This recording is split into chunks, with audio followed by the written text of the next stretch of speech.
Mboten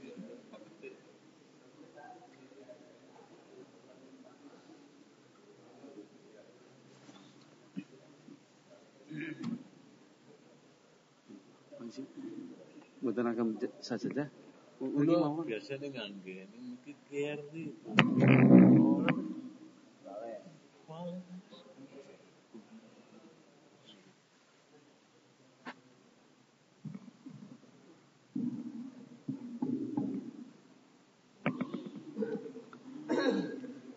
Bismillahirrahmanirrahim. Assalamualaikum warahmatullahi wabarakatuh. Innal hamdalillahi nahmaduhu wa nasta'inuhu wa nastaghfiruh wa na'udzu billahi min shururi anfusina wa min sayyiati a'malina. Man yahdihillahu fala mudilla lahu wa man yudlil fala hadiyalah. Ashhadu an la ilaha illallah wahdahu la syarika lah wa ashhadu anna Muhammadan 'abduhu wa rasuluhu la nabiyya ba'dah. Yaqulu Rabbuna jalla wa 'ala fil Qur'anil Karim, ya ayyuhalladzina amanu taqullaha haqqa tuqatih wa la tamutunna illa wa antum muslimun. Fa inna asdaqal hadithi kitabullah wa khairal huda huda nabiyyina Muhammadin sallallahu alaihi wasallam wa syarrul umur muhdatsatuha fa inna kulla muhdatsatin bid'ah wa kulla bid'atin dhalalah wa kulla dhalalatin finnar. Ma'asyiral muslimin wal muslimat, jamaah salat subuh ingkang kula hormati, alhamdulillah, puja puji syukur monggo tansah kita aturaken dumateng Allah Subhanahu wa taala ingkang sampun paring mapinten-pinten kenikmatan, kathah kesaenan, keislaman, kesehatan, kesempatan, sehingga kita sedaya saged makempal wonten Masjid Az-Zuhud menika. Mboten kesupen Bapak Ibu ma'asyiral muslimin wal muslimat rahimakumullah, shalawat saha salam kita unjukaken dumateng Nabi Muhammad sallallahu alaihi wa alihi wasallam ingkang kita antu-antu syafaatipun benjang dinten kiamat. Ma'asyiral muslimin wal muslimat rahimakumullah, mbok menawi kedahipun kita sedaya nggih sampun nate nangis nggih Pak. Menangis nggih. Lahir teng alam dunya nggih sampun menangis. Oek. Sampun sepuh nggih nangis. Arep mlebu. Menawi dipun etang-etang nangisi napa sampun ping pinten. Ya. Selama hidup jawabanipun mesti kathah sering menangis. Menangis kadang-kadang disebabkan susah. Saking susah nangis. Nggih, putune mati nangis. Kadang-kadang menangis menika nggih disebabkan bungah seneng. Saking senengnya menangis. Wonten nangis sebabnya apus-apus, ngapusi, ngelomboni, goroh. Nangis yang dibuat-buat. Kados sinten? Ikhwatu Yusuf. Sinten? Ikhwatu Yusuf. Saudara-saudaranya Nabi Yusuf. Allah berfirman dalam Al-Qur'an, waja'u abahum isya'an yabkun. Mereka, saudara-saudara Yusuf, datang menemui ayah mereka, yaitu Nabi Ya'qub alaihissalam, isya'an, di waktu isya. Sudah mulai masuk malam hari. Malam. Yabkun, menangis. Menangis hapus-hapus. Bohong. Ya, ngelomboni. Untuk menceritakan meratap hati menangis. Ya, menangis ditinggal pergi ya, disebabkan sedih, merasa kehilangan. Ada kecewa, ada yang menangis tanpa sebab. Ngapa sih nangis? Embuh lah. Karena pengen nangis saja. Ya, ada juga nangis yang dibayar, betul. Nangis yang dibayar, artis, nggih? Artis. Nah. Atau di zaman jahiliyah, nggih, sakniki tasih wonten di kalangan orang-orang tertentu menangis menika dibayar. Nalikane wonten sederek ingkang meninggal dunia, kan itu. Meninggal dunia nggih, disewa, dibayar. Kowe tugasmu nangis. Bayarannya segini. Nangis. Keinginannya tidak tercapai. Nangis. Gitu. Niku kuatah. Subhanallah. Naming pertanyaanipun, apakah kita pernah menawi sampun nate menapa kita asring menangis dikarenakan faktor ibadah. Karena menangis itu juga ada yang bentuknya ibadah. Menangis kok ibadah? Nggih, menangis ibadah. Allah paring pahala. Menangis karena ibadah. Contonipun menangis karena takut kepada Allah Subhanahu wa taala. Takut kepada Allah Subhanahu wa taala. Takut ajrih dumateng Allah, ajrih siksanipun, ajrih nerakanipun, takut pokoknya. Oh, ya Allah. Nawi sampun kemotan neraka dengan segala siksa yang ada di sana. Nangis, ya Allah. Takut kalau misalkan dimasukkan ke dalam neraka. Estu nangis, ya Allah. Ingat Allah Subhanahu wa taala. Atau menangis karena takut boten dipun lebetaken Allah datang al-jannah ke dalam surga. Takut, ya Allah. Membaca maos ayat-ayat Al-Qur'an ingkang nerangaken surga beserta sedaya kenikmatanipun wonten surga. Dibaca diwaos, ya Allah. Saya masuk surga apa enggak? Takut, khawatir tidak dimasukkan ke dalam surga. Nah, menangis ingkang kados menika adalah menangis ibadah. Bahkan menangis karena ingat Allah di tempat yang sepi, tidak ada orang lain tahu, mboten wonten sanesipun ingkang sumerep mangertos, nangis, ya Allah. Nah, itu ganjaranipun tidak akan disentuh oleh api neraka. Tidak akan disentuh oleh api neraka. Allah jamin dia aman dan terlindung dari api neraka. Termasuk benjang dinten kiamat orang yang seperti ini, hamba ingkang menangis di tempat yang sepi, boten wonten sanes ingkang mangertos, nangis. Sehingga bisa dipastikan dia ikhlas nangisnya. Benten nggih, menawi menangis itu di hadapan tiang kathah. Wow. Walaupun dalam konteks ibadah, belum tentu manahipun selamat dari riya, dari sum'ah, dari rasa bangga. Dilihat wong akeh, nangis, khusyuk, dibuat-buat bahkan. Orang yang seperti ini menangisnya ketika sendirian, mboten wonten tiyang sanes. dijanjikan pada hari kiamat nanti termasuk mendapatkan tempat ngiyup, tempat berteduh ketika matahari didekatkan. Matahari didekatkan, nggih.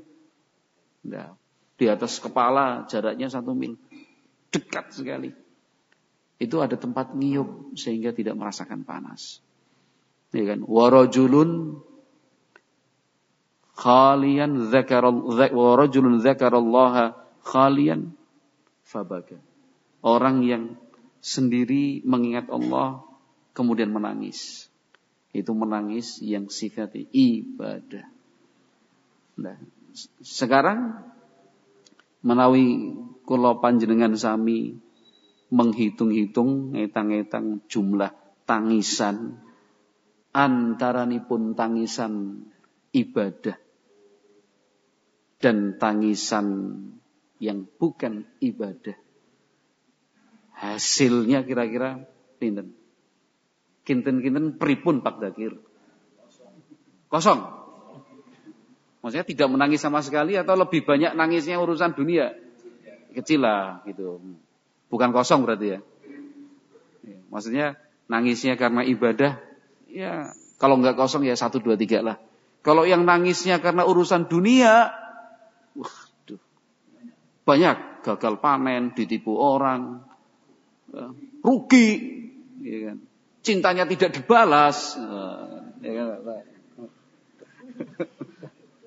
Ya, tidak dibalas, nangis, kan itu. Dikecewakan orang, disakiti orang, nangis. Dipikir-pikir nangisnya ngapa sih? Ngapa nangis? Ini, ya Allah, urusan dunia nangis. Ya kan? Urusan dunia menangis. Mau masuk sekolah, masuk kuliah, mboten ditompo. Gagal maning, nangis. Daftar nyambut gawe, penerimaan di perusahaan, daftar cari surat SKCK, keterangan catatan kriminal, nggih. Biaya pun telas kathah, nyade siti, nyade sawah, sudah. Pengen daftar ini, pengen daftar itu pun puluhan juta. Udah. Jalurnya tidak normal. Kalau normal kan murah-murah aja. Ini pakai suap, pakai ini segala macam, gagal. Nangis.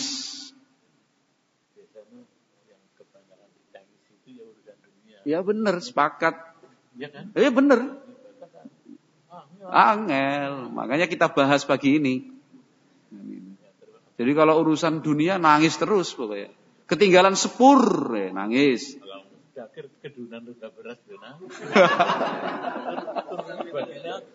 Iya. Padu.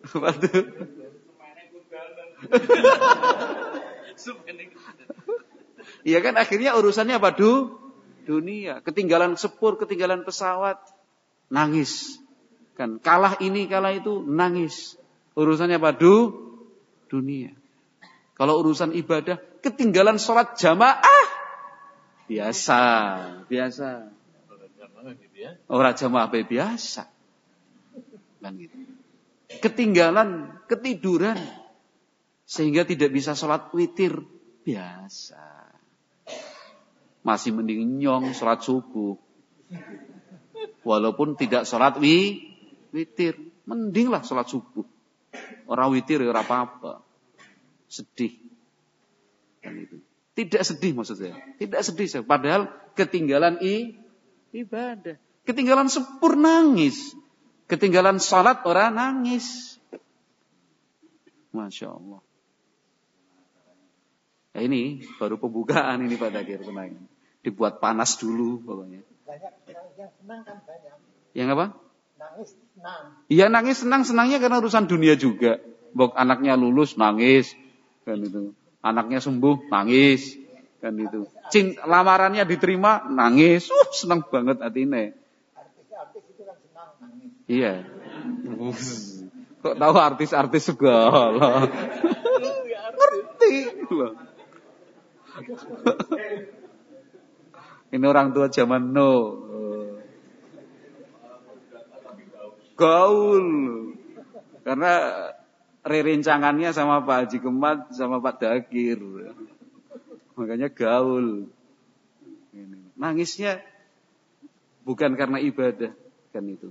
Tidak bisa tidak bisa sesuatu yang urusannya dunia nangis. Tapi tidak bisa membaca Al-Qur'an boten saged maos Qur'an biasa. Senang malah. Subhanallah. Ini perlu dikoreksi. Nah, ma'asyiral muslimin wal muslimat rahimakumullah, tahun ke-9. Tahun ke-9, Mbah. Nggih, tahun mboten? Jaring marang kula jaring nyendak niku. Oh nggih, mboten napa-napa. Wong niki pun ganti judul. Ganti judul niki. Nggih, tahun ke-9 Hijriyah. Tahun ke-9 Hijriyah menika, Mbah, 9 tahun setelah Nabi Muhammad hijrah wonten Madinah. Kan Nabi Muhammad pindah saking Mekah, pindah ke Madinah. 9 tahun berikutnya. 9 tahun Hijriyah. Nabi Muhammad SAW ngumumaken wonten setunggal pengumuman. Isi pengumumanipun menapa? Isi pengumumannya siap-siap perang. Siap-siap perang. Tujuan kita pasukan Romawi, daerah Tabuk namanya. Saderengipun mboten nate Kanjeng Nabi SAW ngumumaken terus terang mboten nate. Nembes pindah menika. Biasanipun Nabi Muhammad SAW ngumumaken perang niku tanpa memberitahukan tujuannya kemana. Termasuk taktik militer. Dan itu. Ingin ke utara, ngaler. Nabi Muhammad umumkan kita berangkatnya ke selatan, ngidul. Ajeng ngilen dipun umumankan Kanjeng Nabi persiapan perang. 2-3 hari lagi kita berangkat ngetan. Dan itu tidak bohong. Kan bisa saja tujuannya ke barat, ke timur dulu baru kemudian putar arah. Tidak bohong. Itu taktik militer. Supaya musuh mata-mata, ke arah mana itu pasukan Islam? Tapi dalam perang Tabuk, wonten perang Tabuk nih, Nabi Muhammad langsung terus terang. Tujuan kita Tabuk. Musuhnya Romawi. Kok bisa? Kok saged? Alasanipun perang Tabuk menika perang susah. Jaraknya jauh tebih sangat. Perbatasan Romawi. Ribuan kilometer. Musuhnya berat. Romawi. Sebuah kerajaan ageng. Pasukanipun kathah. Persenjataan dan perlengkapannya top. Lengkap. Benteng-bentengnya kuat. Pengalaman perang nggih kathah. Sebab kerajaan Romawi itu sudah berdiri ribuan tahun. Sudah lengkap. Umat Islam nggih mboten wonten napa-napanipun. Kalau dihadapkan dengan pasukan Romawi, menurut catatan di atas kertas nggak ada apa-apanya. Kecil. Suasana kemarau panjang. Panas sekali. Bayangkan melakukan perjalanan jauh nggih Pak. Perjalanan ingkang tebih panas, estu panas. Panasipun boten kados panasipun Indonesia. Teng pundi-pundi wonten pohon wit-witan ngiyup. Timur Tengah. Ya. Panas, padang pasir, gunung batu. Pohon paling 1, 2, 3. Itu pun pohon kering. Bukan terus banyak daun-daunnya. Ditambah lagi kondisi umat Islam yang sedang ekonominya turun. Kenapa ekonominya turun? Karena modalnya sudah habis untuk bercocok tanam, berladang, berkebun. Sementara sebentar lagi sudah panen. Petani Pak nggih. Saya yakin nggih, hampir semuanya paham.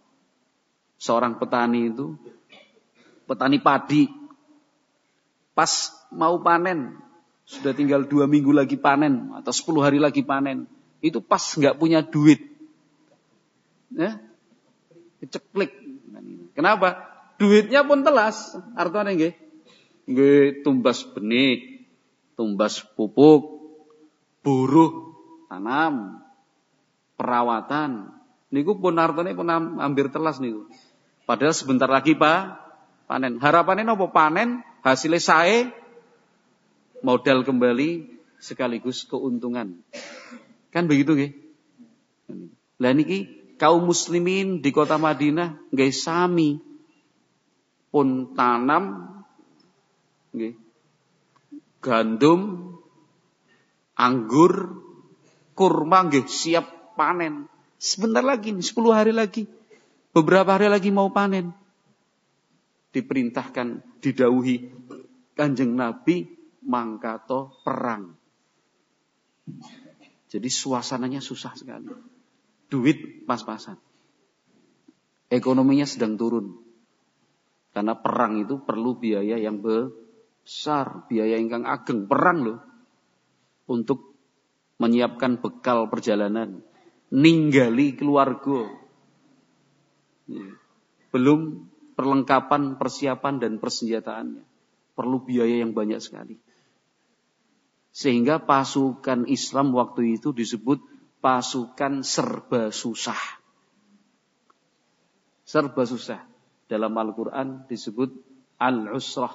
Jaishul Usrah. Pasukan serba susah. Ya susah. Yang dihadapi berat, kitanya sedang lemah. Kopassus. Itu pasukan yang perang itu apa? Digaji oleh pemerintah apa enggak? Tidak. Tidak digaji. Ketika ada ghanimah, harta rampasan perang lah baru dibagi. Tapi kalau misalkan berangkat gak dapat apa-apa, pulangnya gak dapat apa-apa juga. Kecuali setelah zaman pemerintahan Abu Bakar, Umar, itu baru kekuasaan Islam semakin baik, pendapatannya semakin mapan, nah baru ada gaji. Tapi di zaman Rasul nggak ada. Betul-betul sukarela, ikhlas, ingin ibadah kepada Allah. Dalam kendaraannya pakai kuda, pakai unta, jalan kaki. 1 ekor unta untuk 8 orang waktu itu. Bukan kuat gantian, Pak Haji. Ya enggak bareng-bareng 8 kotak gantian. Berarti kalau 1 ekor unta itu yang pakai unta, kan ada pasukan kavaleri. Pasukan kavaleri kan pasukan berkendaraan, ada pasukan infanteri, pasukan pejalan kaki. Yang jalan kaki ya jalan kaki. Ribuan kilo. Dari sini sampai Jogja lebih lagi.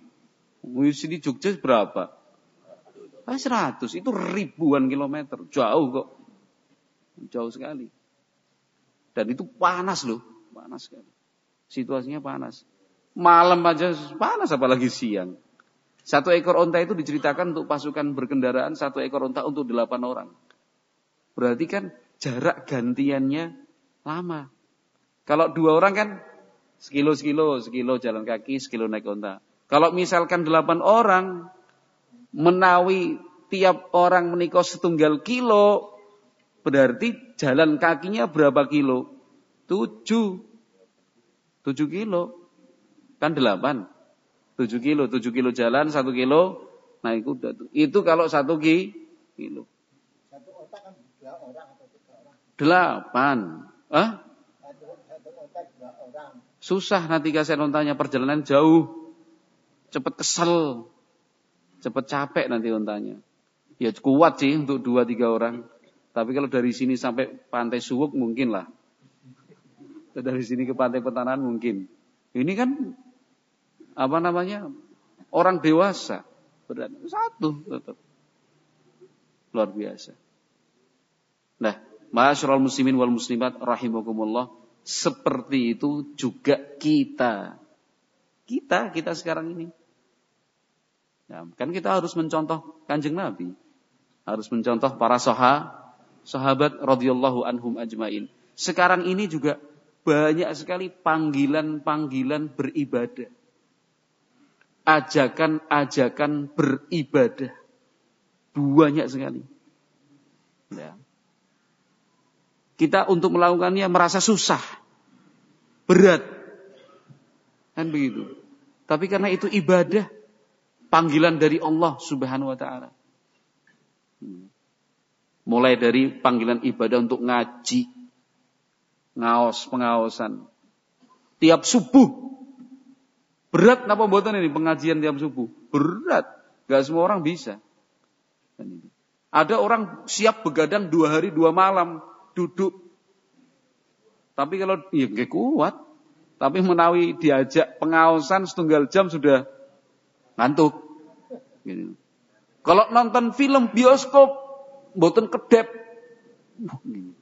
Tapi kalau sudah pengawasan ser. Nonton bola, Pak. Nonton bola, apalagi Piala Dunia dalam 1 malam 2 kali pertandingan. Takut tidur. Orang gelem turu. Orang menangi. Takutnya apa? Takutnya kebablasan. Orang turu, pokoknya orang turu. Tapi kalau urusan pengawasan pengajian, ya Allah beratnya. Udah beratnya, berangkatnya aras-arasen. Ya kan? Pengennya segera selesai aja, kok lama banget sih ngomongnya. Ngalor ngidul. Iya, diajak pengajian pengawasan. Padahal tidak ada modal loh.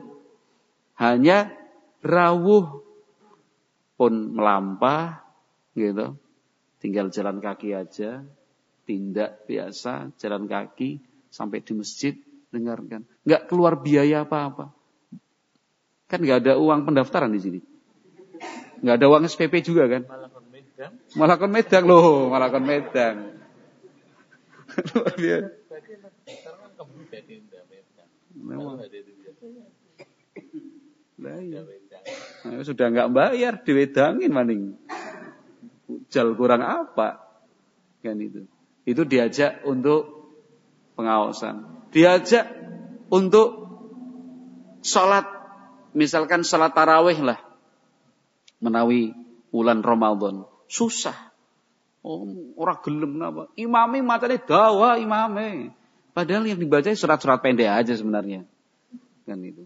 Tapi kalau misalkan olahraga, sepak bola, futsal, badminton, melayu, melompat, sampai jatuh, biasa-biasa aja tuh. Biasa-biasa aja. Susah sekali kita diajak beribadah. Apalagi kalau sampai menggunakan fisik tadi. Ya kan? Misalkan gotong royong, kerja bakti, bangun masjid, dijadwal sehari dalam 1 bulan sekali, ikut kerja bakti, tekannya telat. Kan itu. Daripada kesel bayar orang. Wah, tak bayari uang bela. Padahal kesempatan memanfaatkan fisiknya, menggunakan badannya. Bagus sih bayar orang, ngasih pekerjaan tetangga. Bayar saya mangkat tak bayari. Jadwalin nyong kerja bakti, mangkat ngana. Bagus ngasih pekerjaan orang. Tapi lebih baik lagi kita yang terjun langsung. Menggunakan tangan, kaki, badan kita, punggung, semuanya kita pakai untuk ibadah. Kalau membayar orang ya di hari yang biasa. Ganjarannya gimana? Yang mana? Misalnya bayar orang supaya mati di... Ya tetap ada ganjarannya. Gimana? Tetap ada ganjarannya, pahalanya. Apa untuk yang kerja, apa untuk... Ya kita yang ngasih duit dapat pahala karena bayarin orang. Kan itu. Dia dapat pahala apa enggak? Itu tergantung niatnya. Gimana? Yang kerja. Kalau niatnya cuma pengen dapat duit, ya cuma dapat duit. Ya memang itu pengen dapat duit. Ya sudah, dapatnya cuma duit doang. Duit aja. Tapi kalau dia misalkan dibayari dapat duit, terus sekaligus dia niatkan ibadah, berpahala. Kan tergantung niat. Innamal a'malu bin Niat sesuai niatannya. Lebih banyak lagi pahalanya kalau misalkan ya kita selagi masih mampu langsung mawon ikut kerja bakti plus bayarin orang. Luar biasa. Nggih, sekaligus bayarin orang. Itu ibadah tadi kita ngasih contoh ibadah yang tidak mengeluarkan biaya, pengaosan, sholat itu pakai fisik. Apalagi kalau diajak ibadah yang sifatnya mengeluarkan harta, abot. Susah sekali. Kenapa? Karena wa innahu lihubbil khairi lasyadid. Karena cintanya pada harta itu cinta yang luar biasa. Pengennya banyak, dapat, keluarnya dikit. Jangan sampai kehilangan. Tumpuk terus. Pribun? Iya, terus. Dan itu susah sekali. Nah, Rasulullah dan para sahabat memberikan contoh buat kita dalam perang Tabuk itu. Posisi susah, ekonomi sedang lemah. Nah, kalau ekonominya sedang bagus, usahanya lancar, ngasih nyah-nyoh, mah itu semua orang bisa. Kalau pas kita punya duit, rezekinya sedang bagus, pekerjaan dan usahanya sedang lancar, selancar-lancar, blang terus ngasih, nyumbang. Semua orang bisa. Ya tetap baik sih, alhamdulillah, baik amal soleh itu. Nah, tapi kita akan diuji. Akan diuji Allah ketika apa? Sedang bangkrut, nembe rugi, nembe ditipu. Ya kan? Duit apa anane.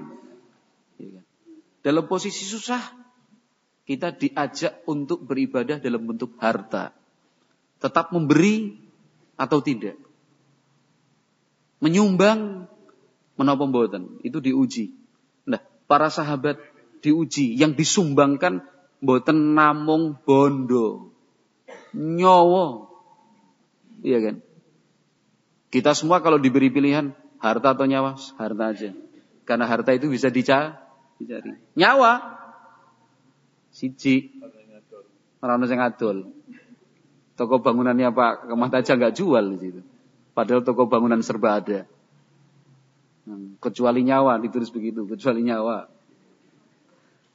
Milih harta, ambil aja harta. Tapi kalau nyawa, para sahabat nyawa, bukan cuma bondo.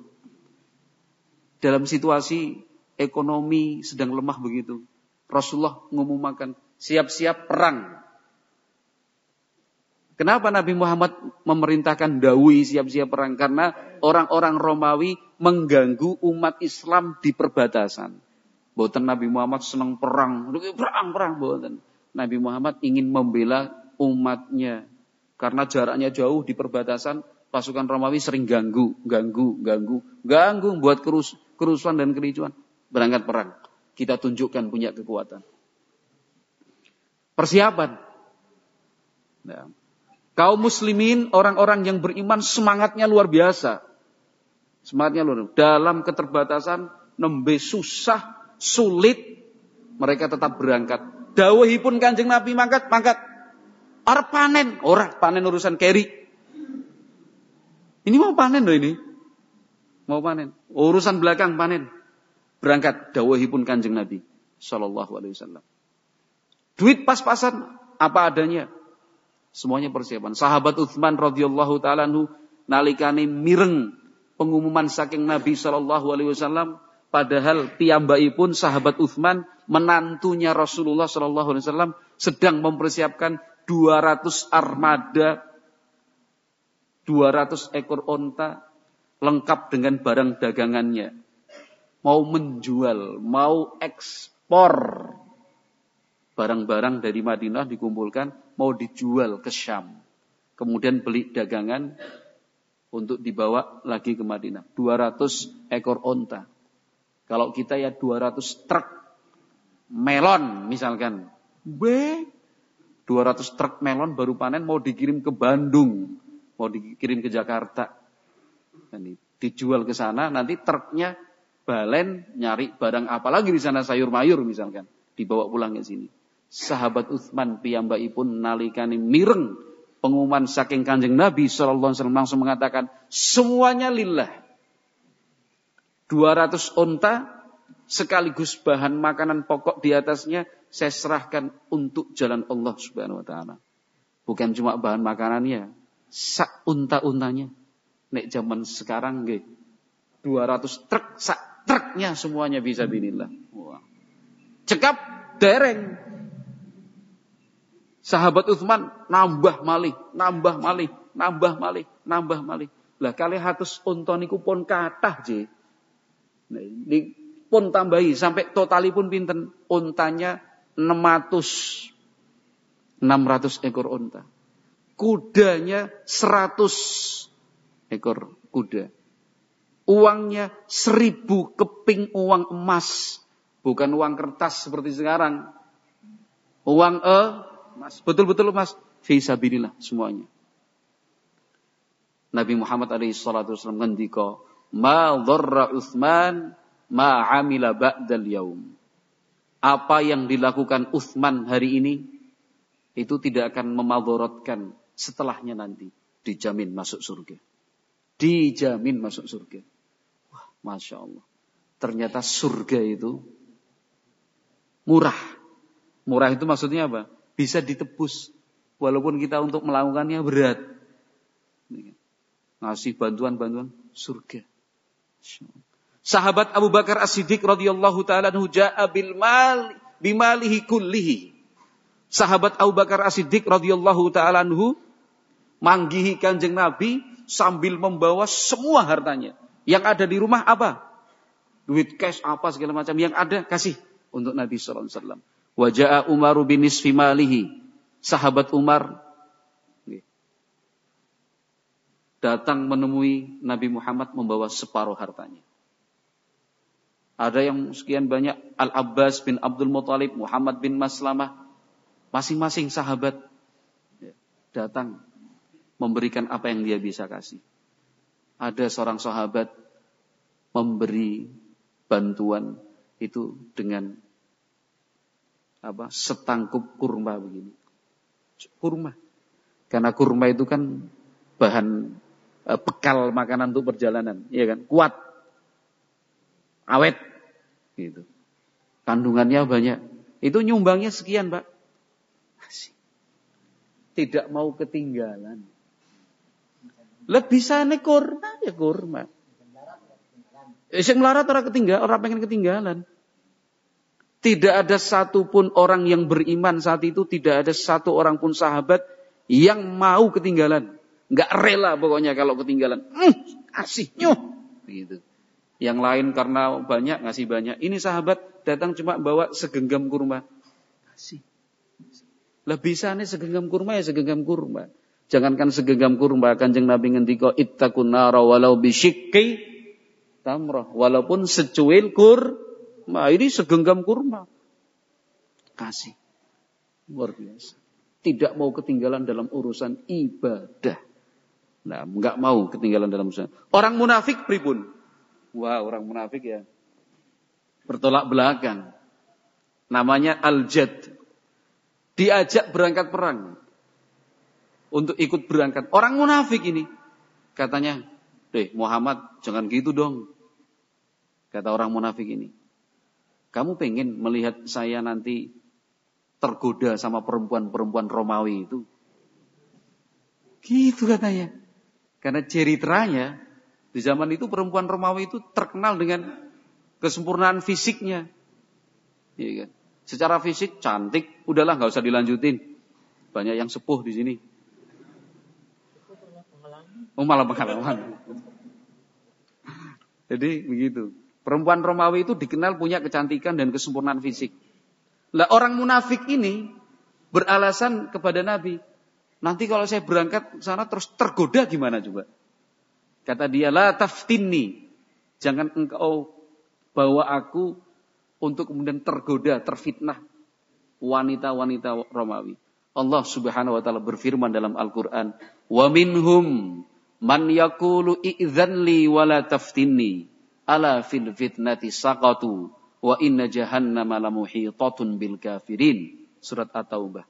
Allah menjelaskan ada di antara mereka orang-orang munafikin yang beralasan, jangan engkau jatuhkan saya untuk kemudian tergoda perempuan-perempuan Romawi itu. Jangan. Alasan supaya tidak berangkat.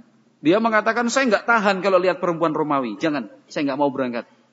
Nanti kalau berangkat ketemu orang perempuan Romawi, hancur, runtuh iman saya. Enggak, saya milih nggak berangkat. Allah menyatakan, ala fil fitnati saqatu. Ketahuilah justru dengan tidak mau berangkat, dia sudah tergoda. Dia sudah hancur. Kan itu. Imannya luntur. Itu orang munafik. Ada lagi orang-orang munafikin di antara mereka sambil memprovokasi. Kan, aja mangkatlah. Oh, ngapain mangkat? Itu bukan saling mendorong, ayo ibadah, ayo amal soleh. Mboten. Malah kaum munafikin, aja mangkat. Kenapa sih? Aja mangkat. Panas ke, panas. Oh, tadi ora kober. Iya kan. Malah justru apa? Justru saling nyemangati supaya tidak berangkat. Allah Subhanahu wa taala berfirman, "Farihal mukhallafuna bimaq'adihim khilafa Rasulillah wa karihu an yujahidu bi amwalihim wa anfusihim fi sabilillah wa qalu la tanfiru fil har. Qul naru jahannam ashaddu harran law kanu yafqahun." Allah berfirman dalam Al-Quran surat At-Taubah, diceritakan tentang perang Tabuk. Farihal mukhallafun. Orang-orang munafik yang tidak berangkat itu malah bangga, senang. Wes, ora mangkat nyong. Enggak ngibadah itu malah senang. Bimaq'adihim, dengan tempat duduknya mereka khilaf Rasulillah, di belakang Rasulullah, menyelisihi Rasulullah. Wa karihu an yujahidu bi amwalihim wa anfusihim fi sabilillah. Mereka tidak mau berjuang di jalan Allah dengan harta dan jiwa raga. Senang malah bangga. Selamat nyong. Oh, bangga kalau tidak beribadah itu malah bangga. Nah, senang. Bukan sedih. Senang orang-orang munafik itu. Ya, jangan sampai begitulah tanpa sadar sifat-sifat kemunafikan itu ada pada diri kita. Ketika merasa nyaman, merasa tenang, biasa-biasa aja, yang lainnya ngibadah, kita enggak. Yang lainnya semangat amalan soleh, kita di rumah aja. Kayak enggak terjadi apa-apa. Hati-hati, jangan sampai itu tanda-tanda kemunafikan ada dalam diri kita. Wa qalu, kata mereka satu dengan yang lain, la tanfiru fil har. Aja mangkat, ki panas. Karena musim panas, puncaknya musim panas. Lah musim panas yang biasa aja di Timur Tengah, di Arab Saudi panasnya, pripun Pak Dakir? Panasnya pripun? Wih, apalagi puncak-puncaknya musim panas. Alasannya, aja mangkat panas. Gak kuat kita. Allah menyatakan, Qul, katakan ya Muhammad, naru jahannam asyaddu harra. Kan itu. Neraka jahanam itu jauh lebih panas dibandingkan panasnya dunia. Lau kanu yafqahun. Seandainya mereka faham. Jadi Rasulullah mengumumkan perang. Kondisinya susah, sulit. Ingkang beriman semangat. Dengan segala keterbatasannya, apa yang mereka punya. Orang-orang munafikin, kados menapa? Orang-orang munafikin, pados alasan. Supaya ini mboten mangkat. Pripun carane lho ora mangkat. Di sana, lah ini kaitannya dengan pembukaan yang tadi. Pembukaan tadi itu urusannya apa sih? Mbok wis kesupen wis kelalen apa ya? Tadi pembukaannya tentang apa? Menangis. Ternyata ada orang-orang yang beriman, sahabat-sahabatipun Kanjeng Nabi ingkang boten kagungan bondo, boten saged nderek Nabi nangis. Nangisnya ini disebut nangis apa, Pak? Ibadah. Nangisnya ibadah. Ada 7 orang, bareng-bareng. 7 orang sahabat. Di dalam sejarah mereka dikenal dengan Al-Bakkaun. Ibnul Qayyim dalam Zadul Ma'ad menyebutnya seperti itu. Al-Bakkaun, orang-orang yang nangis. 7 orang. Itu satu kesempatan. Dan bukan cuma bertujuh, yang nangis banyak. Tapi kesempatan itu Nalikane semanten 7 orang sekaligus datang menemui Nabi sallallahu alaihi wasallam. Rasulullah, kami boten gadah napa-napa. Nah, kita niki bertujuh, kula sak rencang bertujuh, tiang 7 boten gadah napa-napa. Duit nggih boten, kendaraan nggih boten, perlengkapan perang nggih boten. Tinggalan kagem keluarga mboten wonten Kanjeng Nabi. Nanging kula sak rencang niku semangat derek panjenengan perang. Mbok panjenengan mbiyantu kula sak rencang. Dibantulah kami ini. Dibantu. Nabi alaihi salatu wasallam menyatakan, saya juga enggak punya apa-apa. Karena Nabi Muhammad itu juga termasuk orang miskin, enggak punya apa-apa. Saya enggak punya apa-apa. Saya enggak bisa memberangkatkan kalian. Padahal 7 orang itu pengen berangkat. Pengen ibadah tapi enggak bisa. Minta bantuan, nggak bisa. Nabi Muhammad SAW menyatakan, saya nggak punya apa-apa. Akhirnya 7 orang ini pulang dari rumahnya Nabi nangis. Kenapa nangis? Karena nggak bisa ikut beribadah. Nggak bisa beramal soleh, nangis sedih. Ini nangis ibadah. Allah Subhanahu wa taala berfirman dalam Al-Qur'an dalam surat At-Taubah juga, "Wala 'alal ladzina idza ma atauka litahmilahum qulta ma ajidu ma ahmilukum 'alaihi tawallaw wa a'yunuhum tafidu minad dam'i hazanan alla yajidu ma yunfikun." Dan tidak ada dosa. Tidak ada dosa untuk mereka yang datang menemui kamu wahai Muhammad, supaya engkau membantu mereka, memberangkatkan mereka. Kemudian engkau jawab, ma ajidu ma ahmilukum alaih, saya tidak punya kemampuan untuk memberangkatkan kalian. Akhirnya tawallau, mereka pulang ke rumah masing-masing. Wa a'yunuhum, mata mereka tafidhu binad dam'i, mencucurkan air mata. Hazanan, sedih, alla yajidu ma yunfikun, sedih karena tidak punya apa-apa yang bisa diinfakkan, yang bisa diserahkan fisabilillah. Enggak punya apa-apa, berangkat mboten saged, nyumbang nggih mboten saged. Kan gitu. Kalau misalkan enggak bisa berangkat masih nyumbang, alhamdulillah. Mungkin sakit, ya. Mungkin cacat, tapi masih bisa nyumbang, sudah tentrem hatinya. Tapi sahabat-sahabat tadi, derek Nabi mboten saged, mboten kagungan napa-napa, nyumbang nggih mboten saged. Nah, dalam posisi seperti ini nangis. Nah, kita sebagai umat Islam, pengikut Kanjeng Nabi, harusnya mencontoh dan meniru. Ketika suatu saat kita diajak untuk beribadah, ibadah apapun itu, terus tidak bisa, harusnya sedih, nangis, ya Allah, nggak bisa. Dalam, iya. Kenapa orang ibadah diharuskan menangis? Pertanyaannya, apakah orang ibadah diharuskan menangis? Tidak ada keharusan. Jadi kalau orang ibadah nggak nangis juga nggak apa-apa. Iya. Jadi kan kita tidak harus menangis. Tidak harus menangis. Angel-angel menangis. Lah iya, karena kenapa orang itu susah menangis? Karena hatinya kaku. Gitu ya. Iya, jelas. Kita ini kaku-kaku. Iya, begitulah kita semua kaku. Kalau hatinya lembut, mudah menangis, mudah tersentuh. Kan itu. Dan untuk membuat hati lembut supaya tidak kaku itu apa? Ya, banyak berzikir, banyak berdoa, itu sudah melembutkan hati, istighfar, melembutkan hati. Akhirnya beberapa sahabat tadi nangis pulang nangis. Yang lain, sahabat Abu Musa al-Asy'ari juga sama. Datang menemui Nabi rombongan, nggak punya, ini nggak punya, ini nggak punya. Semuanya mereka yang tidak berangkat akhirnya menangis. Apa kemudian berhenti? Cukup sampai di situ para sahabat, wis lah, ora bisa apa-apanya. Nangis, cukup dengan nangis? Enggak, masih berusaha. Usahanya apa? Di antara sahabat yang menangis itu namanya Ulbah bin Zaid radhiyallahu anhu. Namanya Ulbah, pakai ain. Ulbah bin Zaid. Ulbah bin Zaid ini termasuk 7 orang sahabat yang tadi menemui Nabi Muhammad. Nggih? Masih ingat ya? Jangan ngantuk ini. 1, jangan ngantuk dan konsentrasi penuh. Sampai konsentrasi penuh ditanya sebelumnya, apa mau ya? Cuma dengarkan gitu. Apa tadi ya? Kelalen aja. Nah, Ulbah bin Zaid malam itu bangun sholat tahajud. Sholat tahajud. Ulbah bin Zaid. Sholat tahajud malam hari, nangis, masih belum berhenti nangisnya. Berdoa kepada Allah SWT. Allahumma innaka amartana bil jihad, wa raghabtana fihi.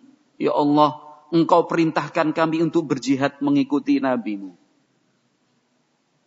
Engkau semangati kami, Engkau terangkan untuk kami keutamaan dan pahala berjihad itu seperti apa. Tapi ya Allah, saya enggak mampu. Saya enggak mampu. Maka malam ini ya Allah, saya ingin bersedekah. Kalau tadi kan mereka menemui Nabi, minta diberangkatkan, Nabi Muhammad tidak mampu memberangkatkan. Iya kan? Terbatas memang. Mereka mau menyumbang, mau sedekah nggak bisa. Nggak punya apa-apa. Tapi malam itu Ulbah bin Zaid mengatakan, malam ini fa inni atasaddaq. Saya malam ini akan sedekah ya Allah. Nggak punya duit kok, sedekahnya gimana? Nggak punya harta, mau sedekah, sedekahnya ke priwe. Sedekahnya apa kira-kira? Yang bisa jawab tak kasih hadiah. Wah, sedekahnya apa coba? Sebelum ada yang menjawab tak jawab dulu lah. Daripada ngasih hadiah. Hah? Ternyata bukan. Malam ini ya Allah saya bersedekah. Saya menghalalkan kullaman zalamani bimalin wa irdin.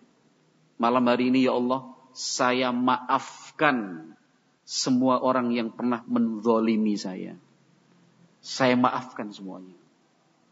Itu ternyata memaafkan orang itu sedekah. Memaafkan orang itu sedekah. Ya Allah, bisanya saya sedekahnya dalam bentuk apa? Memaafkan setiap orang yang pernah menyakiti saya, menzalimi saya. Dalam bentuk harta, nama baik, saya maafkan semua ya Allah. Sedekah. Karena sedekah itu kan banyak. Pagi hari injengipun nalikanipun Nabi Muhammad dan para sahabat makempal, Nabi Muhammad tanglet. Man tasaddaqal barihah. Sing sedekah bengi mau sapa ayo. Yang tadi malam sedekah siapa? Enggak ada yang jawab. Karena masing-masing tidak merasa bersedekah. Siapa yang sedekah? Kanjeng Nabi ngulangin lagi, tanglet. Loh, tadi malam yang sedekah siapa? Enggak ada lagi yang jawab. Siapa yang sedekah tadi malam? Sahabat Ulbah merasa. Jangan-jangan nyong ya. Karena memang semalam beliau mengatakan ingin bersedekah. Akhirnya sahabat Ulbah itu ngacung. Kulo Kanjeng Nabi, saya tadi malam bersedekah. Sedekahnya memaafkan orang yang berbuat salah kepada saya. Menzalimi saya. Kata Nabi, abshir. Fawalladhi nafsu Muhammadin biyadih. Innaha kutibat zakatan makbulah. Kata Nabi SAW, bergembiralah saudaraku. Demi Allah, zat yang jiwaku ada di tangannya. Sedekahmu tadi malam sudah tercatat di sisi Allah. Diterima. Wah, luar biasa. Diterima. Padahal sedekahnya dalam bentuk apa? Memaafkan. Terus aja mikir, ya wis lah nyong nek nyumbang aja nganggo duit. Padahal duit. Yang tak nyumbangnya memaafkan baiklah kan itu. Ya nggak bisa, wong ini kasusnya Ulbah bin Zaid itu nggak punya apa-apa, nggak punya apa-apa kok. Mau ngasih apa? Nggak punya apa-apa. Ya bisanya cuma memaafkan. Sehingga menangis itu, ini sebagai penutup ya. Pun siang nih, nanti daripada nangis kok nggak habis-habis pengajiannya. Wah, tokonya Pak Man. Harus buka pagi. Ini sebagai penutup loh. Sebenarnya menangis itu karena faktor ibadah, nggih. Karena tidak bisa beribadah, karena ketinggalan dalam beribadah. Itu apa ada manfaatnya? Jelas ada manfaatnya. Nah, jelas ada manfaatnya. Manfaatnya apa? Dapat pahala yang sama dengan orang yang melakukan. Sudah selesai perang Tabuk, Nabi Muhammad dan para sahabat kondur Madinah. Perjalanan pulang ini. Semuanya selamat. Karena waktu itu tidak terjadi perang. Orang Romawi mundur. Rasulullah pulang. Kota Madinah sudah kelihatan. Kan itu, sudah kelihatan. Kalau kita ya misalkan dari mana? Dari atas Waduk Sempor. Sudah lihat, Gombong. Udah kelihatan ya? Udah kelihatan. Tapi kan kelihatan. Kalau kelihatan sudah deket lah kan itu. Rasulullah SAW istirahat, mengumpulkan sahabat-sahabatnya, Rasulullah pidato singkat sekali. Kanjeng Nabi ngendika, "Inna bil madinati aqwaman masirtum masiran wala qata'tum wadiyan illa kanu ma'akum fil ajri." Pidatonya singkat, itu aja. Kanjeng Nabi ngendika di kota Madinah. Ini sudah pulang perang loh ini, udah selesai perangnya ini, pulang. Sudah hampir sampai ke rumah masing-masing. Nabi Muhammad bersabda, sungguh di kota Madinah ono uang-uang. Ada orang-orang yang setiap kali kalian melewati sebuah daerah, melintasi lembah, kanu ma'akum fil ajri, pahalanya mereka dapat sama dengan yang kalian lakukan.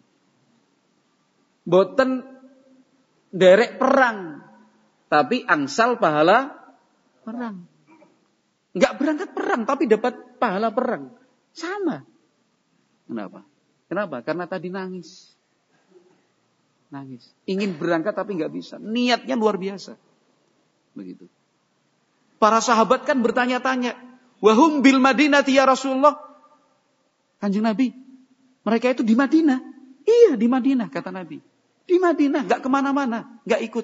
Tapi dapat pahala yang sama. Kenapa? Kanjeng Nabi ngendika, habasahumul udhru.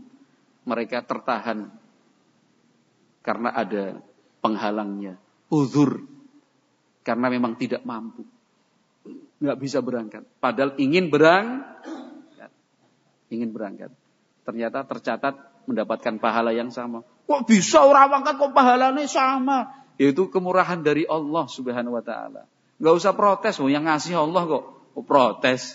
Yaitu keutamaan buat mereka. Kayak gitu nyong ya orang berangkat, orang kesel, yang penting dapat pahala yang sama. Oh beda. Mas, beda. Kalau Anda mampu tidak berangkat ya enggak dapat.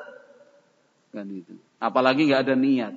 Ini berlaku untuk mereka yang tidak mampu tapi punya semangat ibadah yang kuat, punya niatan yang kuat, tapi memang enggak mampu.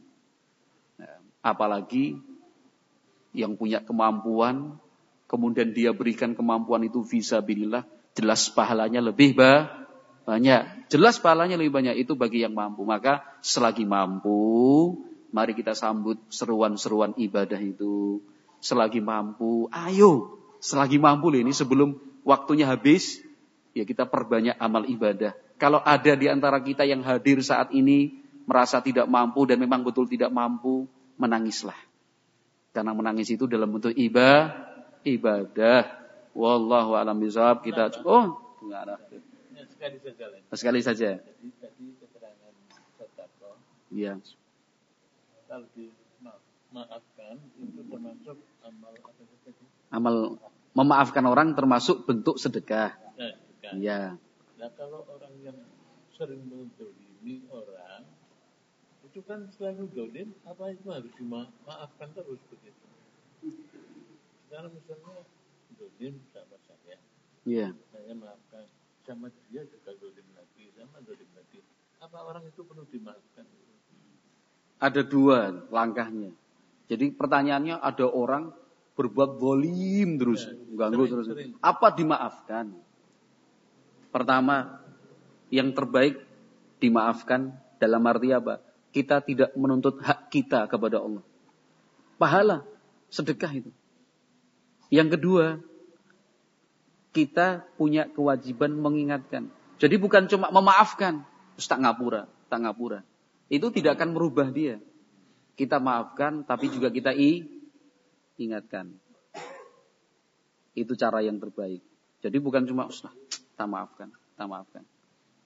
Kasihan dia. Salah terus kita biarin. Kita diemin. Jangan. Kata Nabi, unsur akhaka zaliman aw mazluma. Tolonglah saudaramu. Ketika dia terzalimi, atau pada saat menzalimi, sahabat tanya, loh, nek dizalimi dibantu? Iya. Orang zalim kok dibantu? Pripun Kanjeng Nabi? Kata Nabi, tahjuzuhu an zulmihi. Cegah dia dari kezaliman. Itu membantu namanya.